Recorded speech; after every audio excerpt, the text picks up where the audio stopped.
విలువైన మాటలు చెప్తాను, బైబిల్లో ఉన్న మాటలు చెప్తాను, సొంత మాటలు ఏం చెప్పను. మీరు మాత్రం ఆ శ్రద్ధగా వినగలిగితే మన జీవితాలు ఆశ్చర్యకరంగా మార్చబడతాయి. దేవునికి మహిమ కలుగును గాక. ఆమేన్. హల్లెలూయా. చూడండి, ఇది నువ్వు ధ్యానం కొరకై ఒక మాటను మనము చదువుకుందాం. రాజులు 2వ గ్రంథం. ప్రతి ఒక్కరు కూడా బైబిల్ తెరిచి చూడగలిగితే రాజులు 2వ గ్రంథం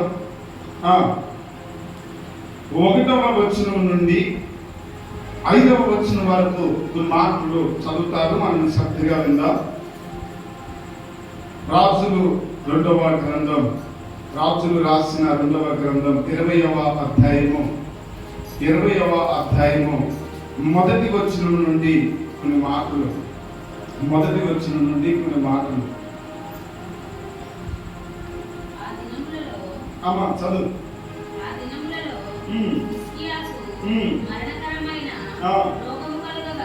కలగగా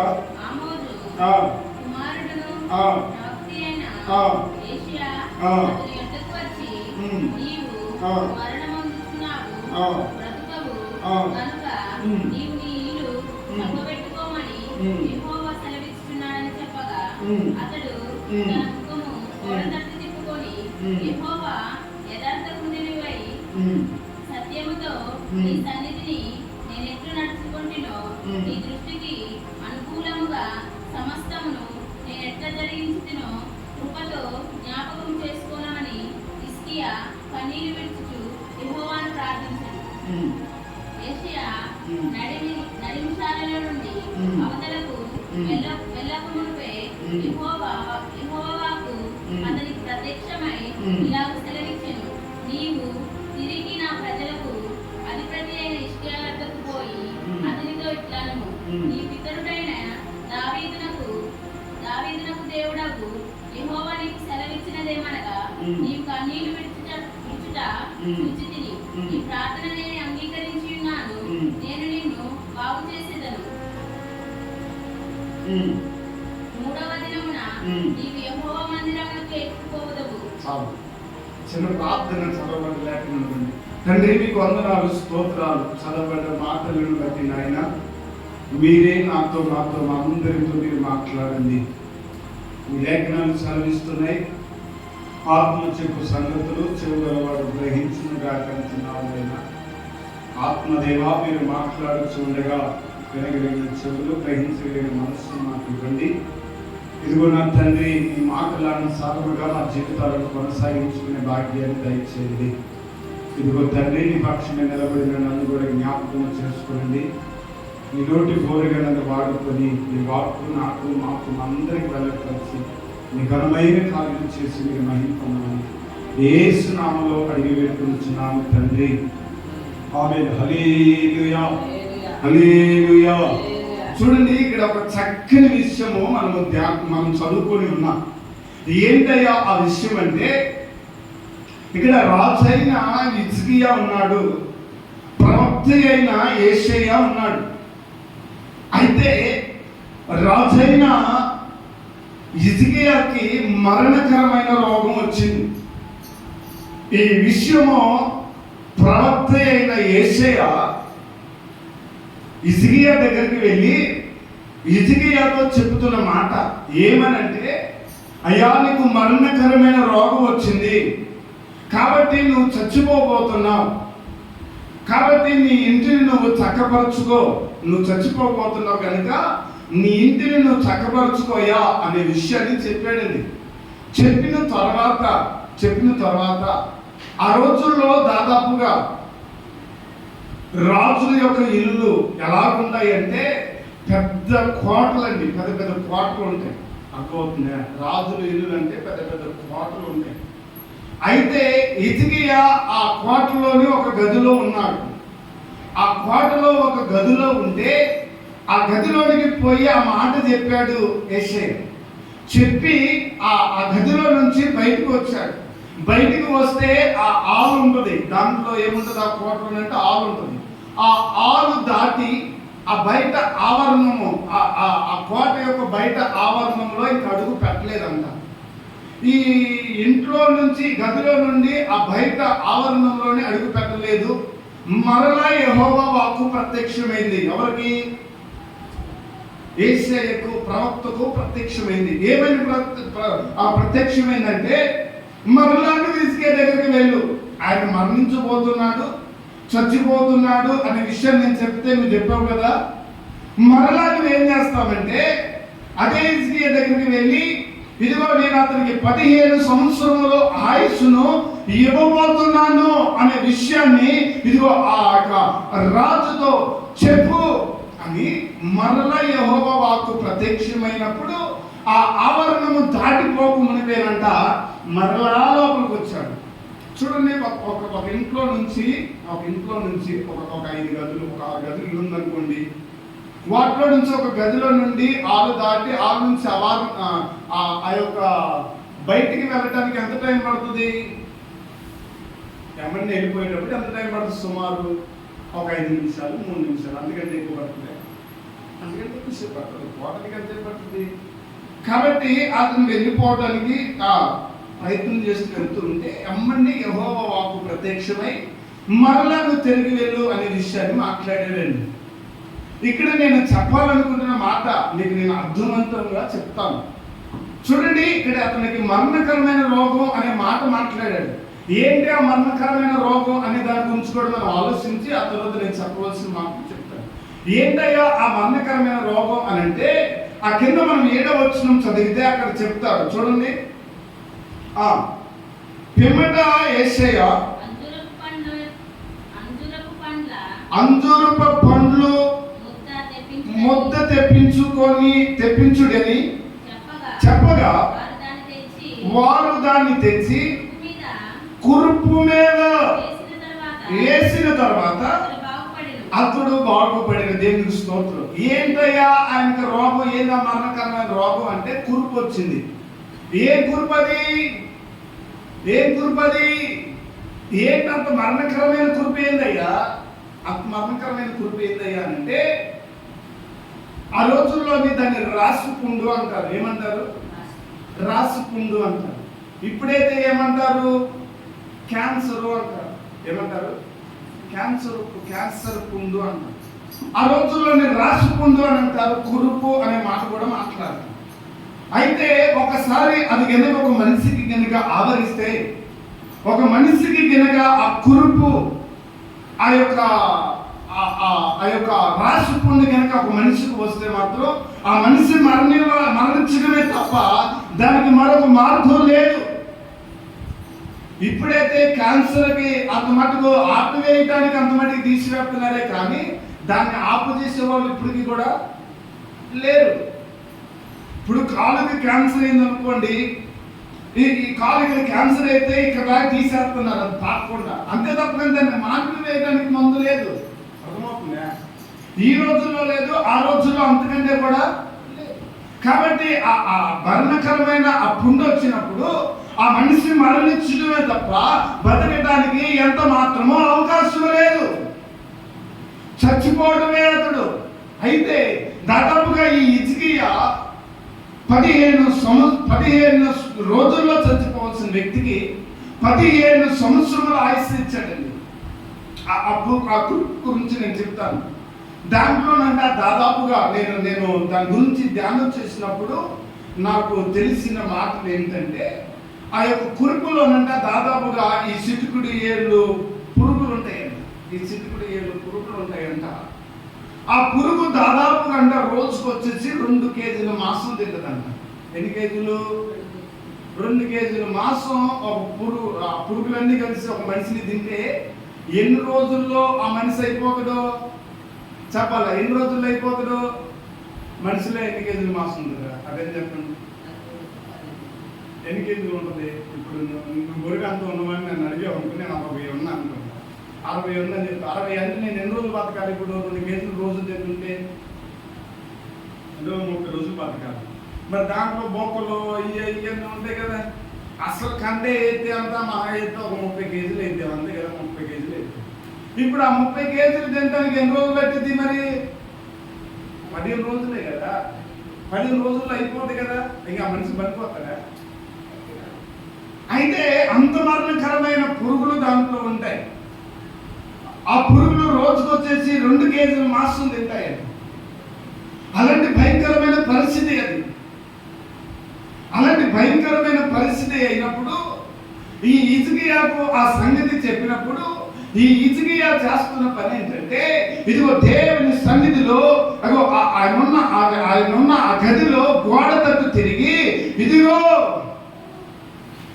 నీ ఎదుట నీ దృష్టికి నేను అనుకూలముగా సమస్తమును ఎట్లు జరిగించుదునో ఒక్కసారి కృపతో నువ్వు జ్ఞాపకం చేసుకో. నీ ఎదుట నేను ఎలా నడిచాను, నీ ఎదుట నేను ఎలా జీవించాను, నీకు అనుకూలముగా సమస్తమును నేను ఎట్లు జరిగించాను, ఇదిగో నా జీవిత కాలం అంతా నేను ఎట్లు నడిచానో ఒక్కసారి నీవే కృపతో జ్ఞాపకం చేసుకొని దేవునికి అప్పగించేసాడు. 2 నిమిషాలు లేదా 3 నిమిషాలు ప్రార్థన. వెంటనే ఆ ఆవరణము దాటిపోకమునిపే దేవుని వాక్కు ప్రత్యక్షమైంది. దేవునికి మహిమ కలుగును గాక. ఆమేన్, హల్లెలూయా. 3 నిమిషాల్లోనే ఇదిగో దేవుని సమాధానం పరలోకము నుండి దిగి వచ్చిందండి. అర్థమవుతుందా? ఏదో ఒక మనిషి ఫోన్ చేస్తేనే అరే ఆ మనిషి నా ఇల్లు దాటిపోతుంది కానీ అమ్మని ఫోన్ చేసి మళ్ళీ డబ్బులు ఇవ్వని చెప్పి ఫోన్ మీద కాదు కదా. పరలోకము నుండి ఆ ఆకాశము నుండి వెంటనే యెహోవా వాక్కు బయలుపరచబడింది. ఇగో 3 నిమిషాల ప్రార్థనకి ఇదిగో 15 రోజుల్లో మరణించవలసిన హిజ్కియాకి 15 సంవత్సరముల ఆయుస్సు దేవుడు పొడిగించాడు. దేవునికి మహిమ కలుగును గాక. ఆమేన్, హల్లెలూయా. గల కారణం ఏంటి? గల కారణం ఏంట్రా? 15 సంవత్సరములు ఆయుస్సు పొడిగించడానికి 3 నిమిషాలు ప్రార్థనకి అంత గొప్ప కార్యము, ఇగో అంత గొప్ప సమాధానము దేవుడు అనుగ్రహించడానికి గల కారణం ఏంటి? రోజు నేర్చుకోవాలి మనం. ఏదో వస్తున్నాం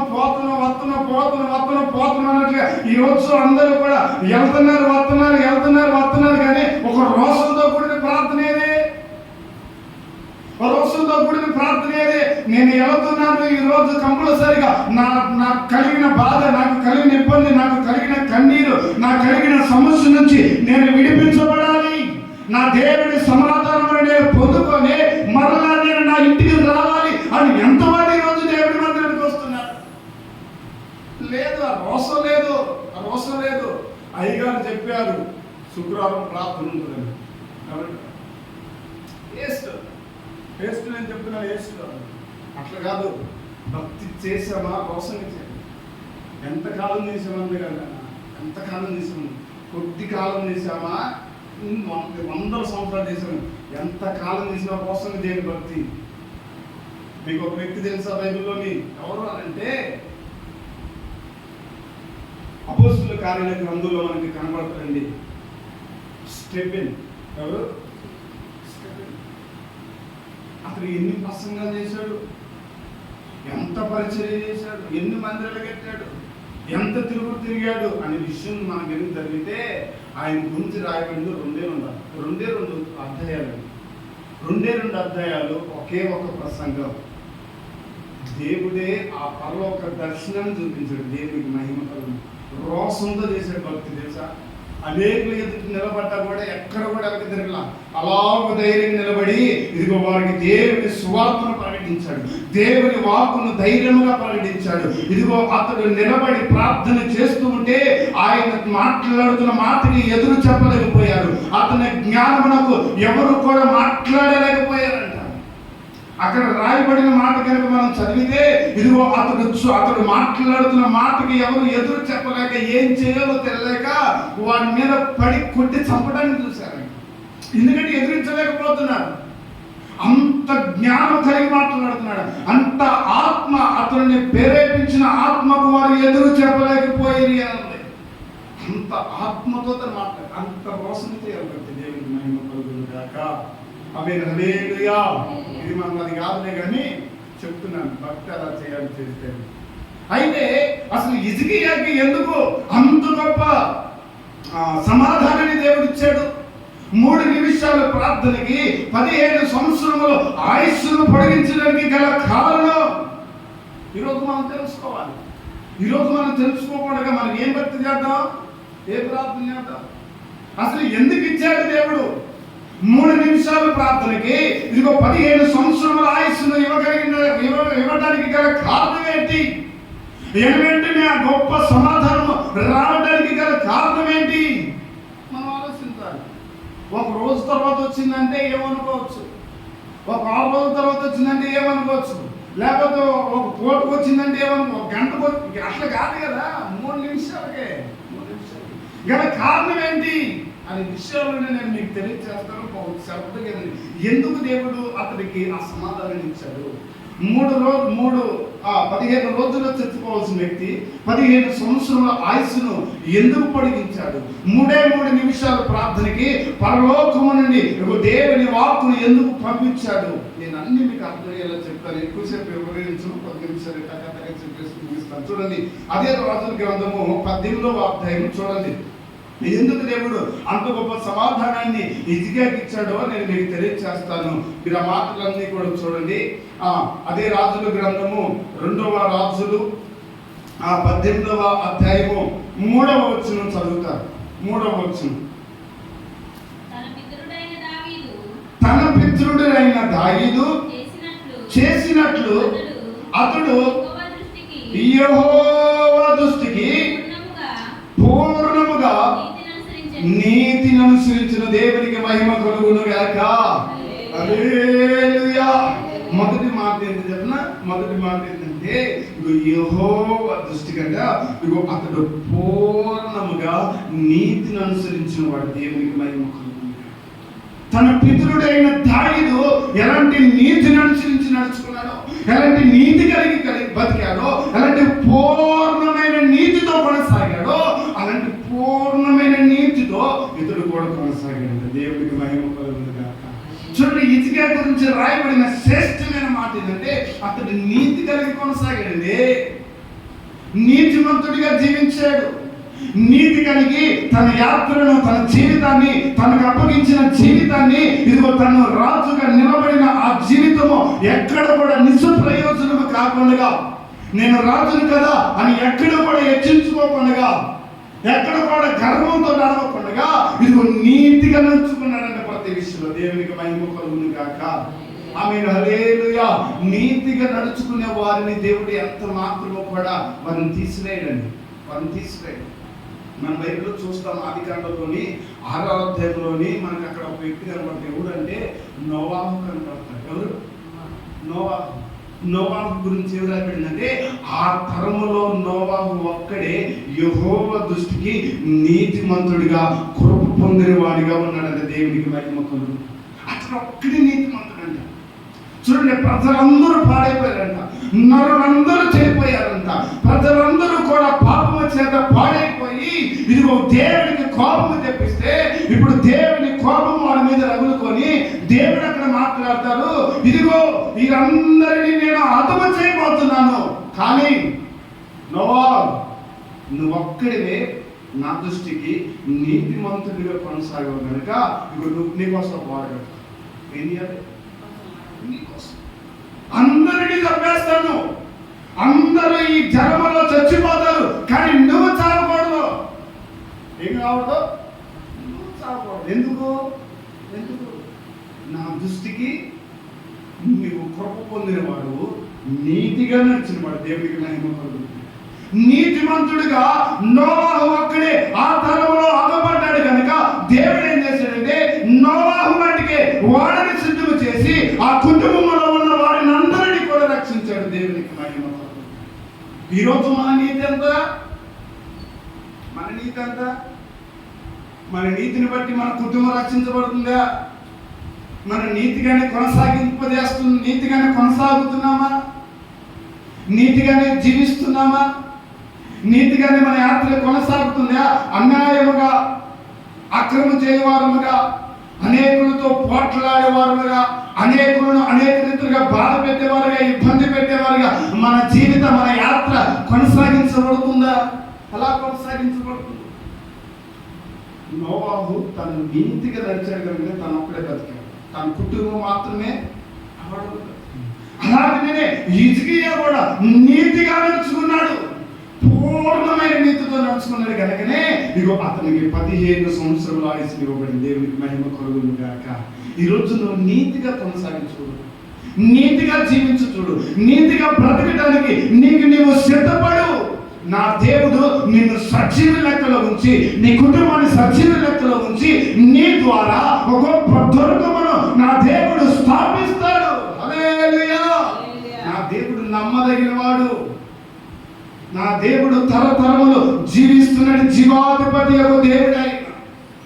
నువ్వు నీతిగా కొనసాగి చూడు, నీతిగా జీవించి చూడు, నీతిగా బ్రతికి చూడు. నా దేవుడు నీ పట్ల గొప్ప కార్యం చేయబోతాడు. దేవునికి మహిమ కలుగును గాక. హిజ్కియా నీతిగా నడుచుకున్నాడు కనుకనే దేవుడు 15 సంవత్సరాలు ఇచ్చాడు.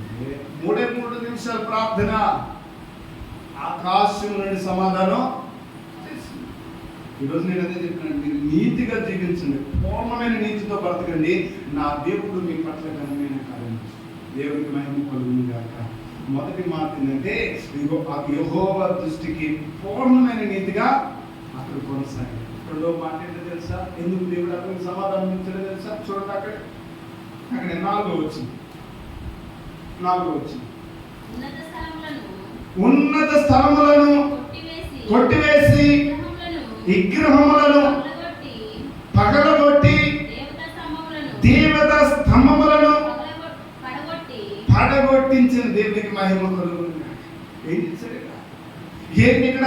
ఆయన రెండోది ఏంటంటే దేవుని యొక్క ఆజ్ఞకు అనుసరించి నడుచుకున్నవాడండి. ఉన్నత స్థలాలను, విగ్రహపు స్తంభాలను, ఎత్తైన స్థలాలను పడగొట్టించేసాడంట. అంటే విగ్రహాలను కూడా ఇదిగో దేవుడు చెప్పాడు.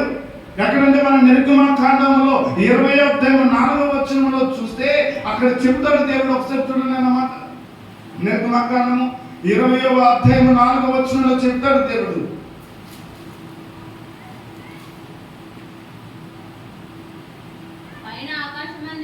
పైన ఆకాశమందే గాని కింద భూమి అందే గాని భూమి కింద నేల యందే కాని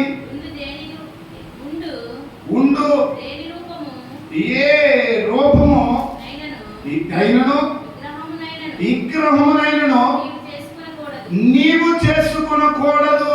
దేవునికి ఇది ఆజ్ఞ, ఇది ఆజ్ఞ. ఏ విగ్రహాన్ని మీరు చేసుకోకూడదు, ఏ విగ్రహంను కూడా మీరు పూజించు, ఏ విగ్రహం మీద మనటానికి లేదు. ఇది ఆజ్ఞ. ఈ ఆజ్ఞ ఎవరు అనుసరించాడంటే హిజ్కియా అనుసరించాడు. దేవునికి మహిమ కలుగును గాక. ఆ రోజుల్లోని హిజ్కియా అక్కడ ఎత్తైన విగ్రహములను, ఎత్తైన స్థలాలను ఉన్నప్పుడు వాటిని చూసినప్పుడు హిజ్కియా పరితపించలేకపోయి ఇదిగో వెంటనే వాటి దగ్గరికి వెళ్ళి ఆ ఎత్తైన స్థలాలన్నింటినీ పడగొట్టించేసాడంట. విగ్రహ స్తంభాలే లేకుండా పడగొట్టేసాడంట. ఆ స్థలాలనే లేకుండా తీసివేసాడంటే హిజ్కియా. దేవునికి మహిమ కలుగును గాక. ఆమేన్. హల్లెలూయా. అయిపోయింది నాన్న. దేవునికి మహిమ కలుగును గాక. చూడండి, ఎత్తైన స్థలాలను ఆయన ఎంత మాత్రము కూడా వందించడానికి ఇష్టపడలే. దేవుడికి ఎట్టి మనసు ఉందో, దేవుడికి ఎట్టి ఉద్దేశం ఉందో, హిజ్కియాకు కూడా అట్టే మనసు ఉంది, అట్టే ఉద్దేశం ఉంది. మనము కూడా ఈ రోజుల్లో భక్తి చేస్తున్నామని చెప్పుకుంటున్నాం కదా. మనలో విగ్రహాలు లేవంటారా? విగ్రహాలు లేవంటారా? ఒక మాట నేను మాట్లాడుతున్నాను, లేవంటారా? ఉన్నాయా లేవా? ఉంటే ఉన్నాయని చెప్పండి, లేకపోతే లేవని రెండే మాట. మళ్ళీ అటు ఇటు మీరు రెండే తరపోతుంటాను. నేను ఎప్పుడు చెప్పండి, ఉన్నాయా లేవా? అయితే మంచిది. ఇది నేను చెప్తాను. ఉన్నాయా లేవా నేను మీకు అర్థమయ్యేలా చెప్తాను. దేవుడు ఏం చెప్పాడంటే, నాకంటే మీరు ఏది అధికంగా ప్రేమిస్తారో అది విగ్రహమే అని చెప్పాడు. అర్థమవుతుందా? అర్థమైందని చెప్పింది. నాకంటే ఎక్కువగా దేన్ని ప్రేమిస్తారో అది విగ్రహమే అన్నాడు. ఈరోజు దేవుని కంటే ఎక్కువగా మీరు దేన్ని ప్రేమించలేదా? మరి విగ్రహం అంటే ఒక మాట తెలుసా? దేవుని కంటే ఎక్కువగా భర్తను కూడా ప్రేమించాలి, దేవుని కంటే ఎక్కువగా భార్యను కూడా ప్రేమించాలి, దేవుని కంటే ఎక్కువగా పిల్లలను కూడా దేన్ని ప్రేమించకూడదు అసలు మీకు అర్థం కావట్లే. అట్లని చెప్పేసి సైగర్ చెప్పారని చెప్పేసి ఇంటికి పోయి కానీ వాళ్ళు విడిచిపెట్టారు ప్రొపజిషన్. అట్లా కాదు నేను అనేది, దేవుని కంటే ఎక్కువగా కాదు. అర్థమవుతుందా? దేవుడు ఏమన్నాడంటే ఇంకో ముందు నన్ను ప్రేమించండి, ముందు నా మీద ఆధారపడండి, ఆ తర్వాత మీకు సమస్య. ముందు నేను లేకుండా మీకు ఏమున్నా వ్యర్థమేరా. అర్థమవుతుందా? నేను లేకుండా మీకు ఏదున్నా కూడా వ్యర్థమే. కాబట్టి ముందు నన్ను ప్రేమించండి, ఆ తర్వాత మీరు అన్నింటినీ ప్రేమించండి, మీకు కావాల్సినవి నేను ఇస్తాను అన్నాడు. కానీ ఈరోజు విగ్రహం లేదని అనుకుంటున్నారు, కానీ ప్రతి ఒక్కరిలో విగ్రహం ఉంది. చాలా మందికి డబ్బు విగ్రహం ఉంది. డబ్బు ఈరోజు డబ్బు లేకపోతే కావట్లా, డబ్బు కావాలి. ప్రతి విషయంలో డబ్బు ఉంటేనే. నాతో కలిసిన కొంతమంది ఏమన్నారంటే, నువ్వు అన్న చెప్పాయి కదా, డబ్బు లేకపోతే ఏమి, డబ్బు కావాలంటే డబ్బు కావాలంటే నువ్వు అంత చెప్పిన డబ్బు లేకపోతే ఏం కావాలి. ఈ సేవ కొనసాగతో నేను ఇవన్నీ చెప్పిన మా అర్థం కాని విషయం ఏంటంటే, ఒక లోకానుసారికి డబ్బు కావాలని, కానీ ఈ రాత్రి మంత్రాలు పోతే డబ్బు ఏం తీసుకుంటాం ఒక డబ్బు. మనం సెల్లో ఒక వీడియో చూస్తే ఏంటంటే, ఒక ఆయన చనిపోయింది, ధనవంతుడు చనిపోయింది. ఒక కారు ముందు వెళ్తుంది, ఆ కారు అంటే దాదాపు 3 లక్షలు అంట, 3 లక్షలు కాదు 30 లక్షలు అంట. తర్వాత ఇంకో కారు దానికి పోతుంది, అది 1 కోటి రూపాయలు అంట. ఆ తర్వాత ఇంకో కారు పోతుంది, అది 5 కోట్లు అంట. దాని వెనక ఇంకొక ఆంబులెన్స్ పోతుంది. ఆ దాంట్లో ఎవరున్నారు అంటే ఆ ధనవంతులు ఉన్నారు. చూడండి, అన్ని లక్షలు అన్ని కోట్లు పెట్టి కొన్న కారులు ఏమో మొత్తం పోతుంది. ఆఖరి దేశపడడానికి వచ్చింది ఆంబులెన్స్ వచ్చింది. ఎన్నున్న సుఖం ఉంది, ఏమైనా దశపోయారు. వదిలిపెట్టుకోవాల్సిందే. ఏదో అక్కడ దాకా వస్తాయి, ఆ సమాధి దాకా వస్తాయి, కానీ ఆ సమాధి కంటే మరీ ఇంటికి పోవాల్సినవి అవి. ఆయన వచ్చిన పరలోకానికి వేసుకుని పోడు. మీరు అట్టకనుక అనుకున్నారు, అట్ట వేసుకుని పోయేటట్టయితే ఇది వదిలిపెట్టే సంపాదించుకోండి, నేనే చెప్తున్నా. కానీ మనం అప్పుడు అనుభవతుంది, ఈ లోకంలో ఉన్నదంతా వదిలేసి మనం మట్టికి వెళ్ళిపోతాం, దేవునికి మహిమకోండి. కాబట్టి మనం దేవుని కంటే ఎక్కువగా దేవుని ప్రేమించకూడదు. ఈ ఇసికియా కూడా అదే చేశాడు. ఏం చేశాడు అయ్యా ఇసికియా అంటే, విగ్రహము స్తంభాలను ఎత్తైన స్థలాలను పడగొట్టించేశాడు. అసలు ఆయన లేబడిగా చేసేసాడంట. ఆ దేశము దేవునికి మహిమ కలుగుతుంది కనుక. రెండోది నేనేం చెప్పానంటే, దేవుని ఆజ్ఞను అనుసరించిన వాడు దేవునికి స్తోత్రం. హల్లెలూయా. మొదటి మాట ఏంటి? పూర్ణ యెహోవా దృష్టికి పూర్ణ నీతి కలిగి నడుచుకున్నాడు. రెండోది ఏంటి అంటే, దేవుని ఆజ్ఞను అనుసరించి నడుచుకున్నాడు కనుకనే అతనికి 15 సంవత్సరముల ఆయుష్ దేవుడు. తర్వాత మూడవది కూడా నేను చెప్తాను చూడండి, అదే రాజుల గ్రంథము 18వ అధ్యాయము 5వ వచనం చూడండి నాన్న. 5వ వచనం, అతడు ఇశ్రాయేలీయుల దేవుడైన యెహోవా ఎదుట విశ్వాసముంచినవాడు. అతని తర్వాత వచ్చిన యోధా రాజులలోను అతని పూర్వీకులైన రాజులలోను అతనితో సమానమైన వాడు ఒక్కడను కూడా లేడంత. దేవునికి మహిమ కలుగును గాక. హల్లెలూయా. యోధా రాజులలో దేవుని యందు విశ్వాసం ఉంచిన వాడిలో అతడు తప్ప అతని వంటి వాడు ఒక్కడు కూడా లేడంట. దేవునికి మహిమ కలుగును గాక. హల్లెలూయా, హల్లెలూయా. ఇంతగా నడితే ఇంకెందుకు రాదండి, ఇంకెందుకు రాదు. 3 నిమిషాల ప్రార్థనకి 15 సంవత్సరాల ఆయుష్ వచ్చింది, అమ్మని పరలోకం ఎందుకు రాదు? వస్తుంది, నేను చెప్తున్నాను, వస్తుంది. అసలు పూర్ణ యెహోవా దృష్టికి పూర్ణ నీతి కలిగి నడుచుకున్నాడు, దేవుని ఆజ్ఞను కొనసాగింపజేస్తున్నాడు. అంత చెప్పగలదు. ఇగో అతని యందు దేవుని యందు విశ్వాసం ఉంచి, అసలు అలాంటి విశ్వాసం ఉంచిన వాడు ఒక్కరు లేదంట యోధా రాజు కదా. దేవుని వాక్కు చెప్తుంది, నేను చెప్తున్నాను. అంత విశ్వాసంతో కొనసాగిన వాడు హిజ్కియా. ఈరోజు అంత విశ్వాసం అనుకుందా? దేవుని మీద పరిపూర్ణమైన విశ్వాసంతో మనం కొనసాగుతున్నామా? విశ్వాసం అంటే ఏంటి అసలు? నేను చెప్పాను ఒకసారి, మళ్ళీ నాకు తెలియదనే మాట్లాడాను. విశ్వాసం అంటే ఏంటి చెప్పాలి. వాక్యానుసారంగానే చెప్పండి. విశ్వాసం అంటే ఏంటి తెలుసా తెలియదా? పోనీ అదేం చెప్పండి. తెలుసా తెలియదా? ఊహ అనండి, ఊహు అనండిరా, ఏదో అంటానండిరా, నేనేం చెప్తా? మర్చిపోయారా? విశ్వాసం మర్చిపోలేదా అమ్మా? విశ్వాసం అంటే నమ్మకం. ఓకే, ఇంకానా? నిరీక్షణ. ఇంకా ఓకే, మంచిది. అసలైన రుజువు ఉందరా, దృఢమైనది ఉంది, చెప్పాలి. అందుకే గుర్తుపెట్టుకోవాలా. ఈ రిఫరెన్స్లు మంచిగా మార్పు చేసుకుని పెట్టుకోండి. ఏప్రిల్కి రాసిన పత్రిక 11:1 అంటాడు, నిరీక్షింపబడి వాటి యొక్క నిజ స్వరూపమే విశ్వాసం. అంటే దేని నిరీక్షించి, ఇదిగో ఇక్కడ దేవుడు ఉన్నాడని నువ్వు నిరీక్షించి, నువ్వు విశ్వాసం నుంచి నువ్వు నిలబడితే నీ ఎదుట దేవుడు నిలబడతాడు. ఇక్కడ బాట్లు లేదు, కానీ ఇక్కడ బాట్లు ఉంది అని నేను నిరీక్షించి, నేను విశ్వాసం నుంచి నేను కనుక తలంచితే అది రోమంగా మార్చబడుతుంది అంట బాట్లు. అది విశ్వాసం. ఇప్పుడు అదే విశ్వాసము హిజ్కియాలో ఉంది. ఆ విశ్వాసంతో తను కొనసాగుతున్నాడు. అట్లాంటి విశ్వాసము ఆ రాజులలో ఎవరు లేరు అని ఒక మాట రాయబడింది కదా, వాసన. అసలు దాన్ని కొట్టలేదని లేదే కదంటే. అలాంటి విశ్వాసం మనకు కావాలి ఈరోజు భక్తి జీవితంలో. ఆ విశ్వాసం లేకుండా మనం భక్తి చేసి పైన విశ్వాసం కావాలి. మన విశ్వాసము ఇదిగో దేనినైనా చేయగలదు. దేవునికి మహిమ కలుగును గాక. దేనినైనా చేయగలదు. నీ భక్తి మారాలా? విశ్వాసం నుంచి ఉపవాస ప్రార్థనలో మోకరించి ప్రార్థన చేయి. నా దేవుడు 3 నెలలలో తీసుకొని వస్తాడు. నీకు విశ్వాసం లేదు కనుకనే నువ్వు భక్తి నడవట్లే.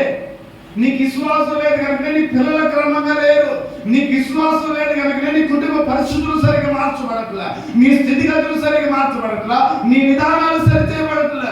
నువ్వు విశ్వాసం నుంచి దేవుని సన్నిధిలో మోకరించి ఉపవాసం ఉండి కడుపు కట్టుకొని నడుము కుట్టుకొని క్షమించాలి, కడుపు కొట్టుకొని నడుము కట్టుకొని నువ్వు ప్రార్థన చేయగలిగితే నా దేవుడు వెంటనే సమర్థిస్తాడు.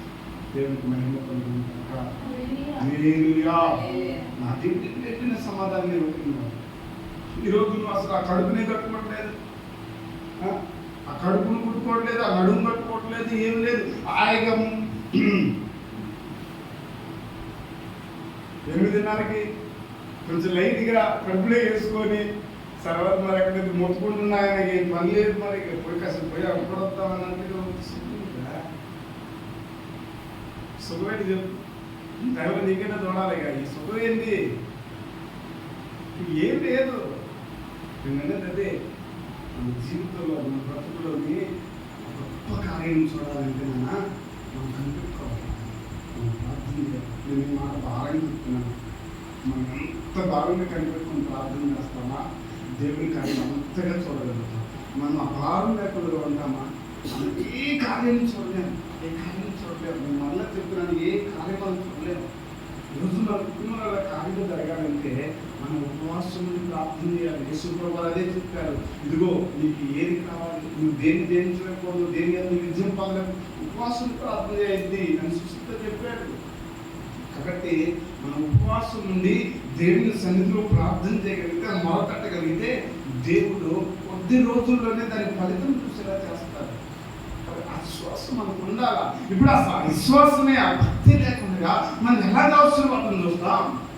ఇసుకి అలాగే నడిస్తే ఆ మరణకరమైన రోగం వచ్చినప్పుడు అప్పుడే చచ్చిపోయేవాడే. 15 సంవత్సరాలు బతికేవాడు కాదు. ఆ 3 నిమిషాల ప్రార్థనకి ఆ పరలోకం నుండి ఇదిగో వెంటనే వాపు వచ్చేది కాదు. విశ్వాసం ఉంచాడు కనుకనే, నీతిగా నడుచుకున్నాడు కనుకనే, దేవుని ఆజ్ఞానుసారముగా జీవించాడు కనుకనే ఇదిగో 3 నిమిషాల ప్రార్థనకి ఆకాశం నుండి ఆజ్ఞ వాక్కు దిగివచ్చింది. 15 సంవత్సరాలు ఆయుష్నిచ్చింది. దేవునికి మహిమ కలుగును. ఈ దినం నీకు ఏది కావాలని ఆశపడుతున్నావు? ఇసుకి అయితే ఆయుష్ కావాలని ఆశపడ్డాడు. ఇసుకి అయితే ఇదిగో తను మొరపెట్టాడు. ఎలాగ నడుచుకున్నాను ఒకసారి కృపతో జ్ఞాపకం చేసుకొని, ఈరోజు నీకు ఏం కావాలి, నువ్వేది కావాలని ఆశపడుతున్నావు, అది నువ్వు పొందుకోవాలా? నువ్వు నీతిగా నడుచు, పూర్ణ నీతితో నడుచు. ఇదిగో నువ్వు అది పొందుకోవాలనుకున్నావా? దేవుని ఆజ్ఞానుసారంగా నువ్వు జీవించు. ఏ విగ్రహం లేకుండా ప్రతి విగ్రహ స్థలాలను పడగొట్టేసి దేవుడి మీద ప్రేమ కలిగినాడు. నువ్వు దేవుని కార్యం చూడాలనుకుంటున్నావా? దేవుని ఎందుకు పరిపూర్ణమైన విశ్వాసం. శరీరకు మెషకు అబ్దుగోలు అగ్నిలో పడేసారు అంతే. ఇంకా వాళ్ళు ఒకే మాట అన్నాడు రాజు, ఆ ప్రతిమకు వచ్చి మొక్కు, నిన్ను మేము సజీవ లెక్కలో ఉంచుతాం. ఆ ప్రతిమకు మొక్కకపోయారా మిమ్మల్ని అగ్నిలో వేస్తాం అన్నారు. మేము మొక్కమని చెప్పారు. మళ్ళా రాజు పోయాడు, మళ్ళా అవకాశం ఇచ్చారు. తెలిసి తెలియక మీరు మాట్లాడుతున్నారు, అలాంటి ఏం లేదు ఇక్కడ, ఎవరికైనా ఎగ్జామ్ మొక్కగా రాజా దీని గురించి నీకు జవాబు చెప్పాల్సిన చింత మాకు లేదు. అంటే అక్కడ రెస్పేసి మా దేవుడు సజీవుడైన దేవుడు, ఆయన మమ్మల్ని కాపాడగలడని నేను నమ్ముతున్నాను. దేవునికి మహిమ కలుగుతుంది. మమ్మల్ని కాపాడగలడు ఆయన. నువ్వు యాత్ర రెస్పేసి అన్నాడు. ఇది చూడండి, వాళ్ళు తీసుకువెళ్ళి ఆ మంటలో వేస్తే వారి ఇంటికి కూడా కాలిపోలేదు. దేవునికి మహిమ. ఇంటికి కూడా కాలిపోలే. గల కారణం ఏంటి? వాళ్ళ విశ్వాసం, నమ్మకం ఏంటంటే నా దేవుడు ఈ అగ్నిగుండంలోకి దిగి వచ్చి మమ్మల్ని కాపాడగలడు, మమ్మల్ని విడిపించగలడు, మమ్మల్ని దీని నుండి తప్పించి సజీవ లెక్కలో మా దేవుడు నిలబెట్టగలడు. దానికి మేము ఒకటేంటి, జీవము లేని దాన్ని తన కోసం నిలబడ్డ విశ్వాసంతో. ఈరోజు అసలు ఆ విశ్వాసం, ఆ రోషం లేకుండా భక్తి తెచ్చుకుంటుందిరా. రోషం తెచ్చుకోండి, ఆ రోషం తెచ్చుకోండి. ప్రభు కొరకు జీవించండి. ప్రభు యొక్క కార్యాలను మీరు చూస్తారు. ప్రభు కోసం జీవించుకోండి. మీరు ఏది చేసినా అప్పుడు మీకు అర్థం కానున్నారు. జీవితంలో మనం ఏం చేసుకోం, మరలా చెప్పుకోం, ఏం చేసుకోం. బహు జాగ్రత్త కలిగింది. 4వ మాట ముగిస్తాను, తగ్గిపోతుంది. 4వ మాట అక్కడ చూడున్నా 6వ వచనం. అతడు యెహోవాతో హత్తుకొని ఆయనను వెంబడించుటలో వెనక తీయక దేవునికి మహిమ కలుగునుగాక. ఆమేన్, హల్లెలూయా. యెహోవాను హత్తుకొని ఆయనను వెంబడించుటలో వెనక తీయలేదని దేవునికి మహిమ. ఆయన హత్తుకునే విషయంలోని ప్రతి దినము ప్రతి నిమిషం ఆయన హత్తుకొని ఆయన వెంబడించలేదు. దేవునికి మహిమ. హల్లెలూయా. మామూలు విషయం అది, మామూలు విషయం అది. ఆయనను హత్తుకొని నిత్యము ఆయన వెంబడిస్తూ కొనసాగాడంట. ప్రతి దినము వెనక తీయలేదంట. ఏ రోజు కూడా వెనక తీసి అయ్యా నువ్వు అటుమాత్రం అయ్యేళ్ళు నేను ఏదో పోయేస్తా అని పోలా. ఆయన ఇక్కడ హత్తుకొని అంటే అర్థం ఏంటి? హత్తుకొని అంటే అర్థం ఏంటా? తెలుగులోనే చెప్పండి, బాగలేదు. హత్తుకొని అంటే ఏంటి తెలియదా? వాటేసుకోండిరా. ఏంటది? వాడేసుకొని నిత్యం ఆయన నెమ్మడిస్తూ వెళ్ళాడంట. ఈరోజు ఎంత మనం ఎప్పుడు ఆయన హత్తుకొని ఉంటున్నాం అసలు చెప్పండి. ఎప్పుడు వెంబడించుతాడు, పక్కన పెడుతుందా? వెంబడించడం. ఎప్పుడు మీరు హత్తుకొని ఉన్నారు? దేవుని హత్తుకొని ఉన్నారా? ఎంత హత్తుకొని ఉంటున్నారు? పోలేదని చెప్పండి. మనకి దేవుడు రోజుకు వచ్చేసి 24 గంటలు సమయం ఇస్తున్నాడు. ఎంత ఇస్తున్నాడు? 24 గంటల సమయం ఇస్తున్నాడు. 24 గంటల సమయాలలో దేవునితో మనం ఎంతసేపు ఆయన హత్తుకొని జీవిస్తున్నాం? ఎంతసేపు ఆయన హత్తుకొని మన జీవితాన్ని కొనసాగింపు చేస్తున్నాం?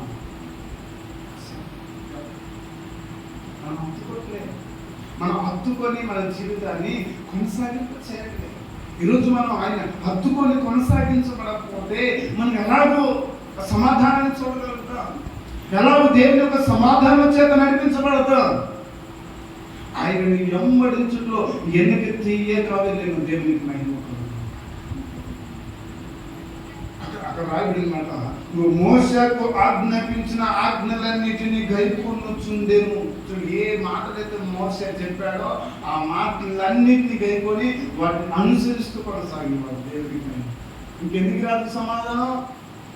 ఎన్ని పాటలు చెప్పాను నిస్కియాలో? ఎన్ని చెప్పాను రా? 4 చెప్పా. ఎన్ని? 4 విషయాలు చెప్పారు. ఎందుకంటే హిజ్కియాకి 3 నిమిషాల ప్రార్థనకి 15 సంవత్సరాల ఆయుష్ని ఇచ్చాడు. ఎందుకు 3 నిమిషాల ప్రార్థనకి పరలోకము నుండి వెంటనే వాకు వచ్చింది? ఎందుకు ఆయనకు స్వస్థత వచ్చింది? ఎందుకు ఆయనకి విడుదల వచ్చింది? 3 రోజుల్లో లేకపోతే 15 రోజుల్లో చచ్చిపోవాల్సిన వ్యక్తి ఎందుకు సజీవుడిగా ఉండగలిగాడు అంటే అతనిలో నీతి ఉంది. అతడు పూర్ణమైన నీతి ఉన్న కనుకనే అతడు సజీవుడిగా నిలబడ్డాడు. అతడు దేవుని ఆజ్ఞను అనుసరించి కొనసాగినాడు కనుకనే అతడు 17 సంవత్సరాలు ఆయుష్ను పొందుకోగలిగాడు. అతడు దేవుని యందు విశ్వాసం ఉంచినాడు కనుకనే అతడు ఆయుష్ను పొందుకోగలిగాడు. ఆయనను హత్తుకొని ఎమ్మడించుట్లో బహు జాగ్రత్త కలిగి ఆయనను ఎమ్మడిస్తున్నాడు కనుక ఇదిగో అతను దేవుడు అతనికి 15 సంవత్సరాలు ఆయుష్ను ఇచ్చాడు. 3 నిమిషాలు ప్రార్థన, 3 నిమిషాలు ప్రార్థన, 15 సంవత్సరాల ఆయుష్. ఆ రోగం కొట్టివేయబడింది. ఇదిగో దేవుడు ఏది చెప్పాడు మరలా పరలోకం నుండి అదే వాకుండా. ఈరోజు మన పట్ల ఆ ఘనమైన కార్యం జరగాలి, అద్భుతమైన కార్యం జరగాలి, ఆ శ్రేష్టమైన కార్యం మనం చూడాలంటే ఇది ఈ హిజ్కియా ఎలా కొనసాగాడో మన జీవితాన్ని కూడా మనం అలాగూ కొనసాగింపజేసుకోగలిగితే, అలాగూ మన జీవితాన్ని కనుక ముందుకు నడిపించగలిగితే నిశ్చయముగా గొప్ప కార్యం మనం చూస్తాం. ఇవేమీ లేకుండా నేను దేవుని కార్యాలు చూడాలి, అద్భుతాలు చూడాలి, మేలులు చూడాలి అంటే జరగదు.